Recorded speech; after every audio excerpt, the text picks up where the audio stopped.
दोस्ती में दगा, यह कहावत तो आपने सुनी होगी, मगर जो खबर हम आपको दिखाने वाले हैं उससे यह कहावत चरितार्थ होती नजर आ रही है। दरअसल आदर्श नगर थाने में एक मुकदमा दर्ज हुआ जिसमें बताया गया कि एक युवक ने अपने दोस्त को बहुत जरूरी काम पड़ने के लिए 6 लाख रुपए उधार दिए थे। कई साल बीत जाने के बाद भी 6 लाख रुपए शातिर युवक ने वापस नहीं लौटाए, जिस पर पीड़ित ने आदर्श नगर थाने में मुकदमा दर्ज कराया है। गड्डी मालिया निवासी सुरेश कुमार सैनी ने बताया कि उसका ईंट भट्टे का काम है। वहीं उसकी पहचान किशोर नाम के व्यक्ति से हुई। किशोर ने अपनी गरीबी और घर में जरूरत होने का हवाला देते हुए सुरेश से 2 किस्तों में 3-3 लाख करके 6 लाख रुपए ले लिए।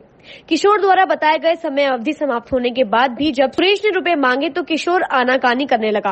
किशोर ने सुरेश को पुराने चेक भी थमा दिए जो बैंक में अनादर हो गए। अब पीड़ित सुरेश ने किशोर के खिलाफ आदर्श नगर थाने में न्यायालय के इस्तगासे के जरिए मुकदमा दर्ज कर कार्यवाही की मांग की है। माननीय न्यायालय श्रीमान जैम फॉर अजमेर से इस्तगासा 156 का प्राप्त हुआ। परिवादी श्री सुरेश कुमार सन बंसीलाल, दुर्गा कॉलोनी, गड्डी मालियान का। उसने अपने प्रेमी रिश्तेदार को 6 लाख रुपए व्यवसाय करने के लिए हवाला देकर उसको 6 लाख रुपए दिए थे।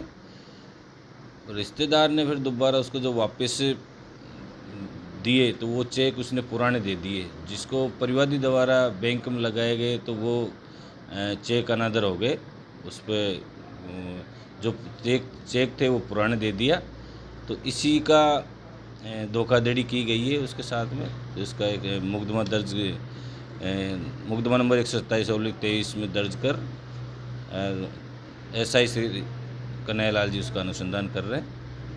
आगे कार्रवाई की जाएगी। सुरेश ने यह भी बताया कि अगर उसे उसकी मेहनत की कमाई किशोर से वापस नहीं मिली तो वह आत्मदाह कर लेगा। ये सर जी 12/11/2018 को किशोर कुमार चुनाराम, जो कि 3 लाख रुपए मेरे को शादी के भाई ने, मेरे घर में शादी है, मेरे को 3 लाख रुपए उधार दे दो, तो मैंने बिना ब्याज के इसको पैसे दिए।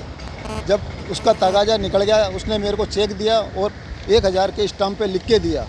उसके बाद मैंने इसको कई बार तगाजा करा तो उसको फिर 2021 के अंदर फिर इसको ज़रूरत पड़ी, फिर ये मेरे से 3 लाख रुपए ले गया।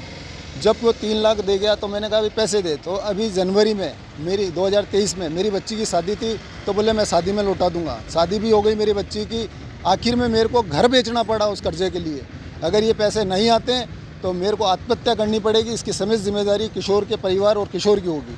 ये रोजास का रहने वाला है और ये ईंटों के भट्टे पे काम करता है और ठेकेदार है। ये मेरे से संपर्क, ये हमारे ईंटों के भट्टा है वहाँ आता जाता था, इससे ये मेरे से संपर्क हुआ और 15-16 से मेरा संपर्क था। और मैंने देखा विश्वासी आदमी है, गरीब है आदमी है तो दे देगा, पर मेरे को ये मालूम नहीं था कि अमानत में खमानत करेगा।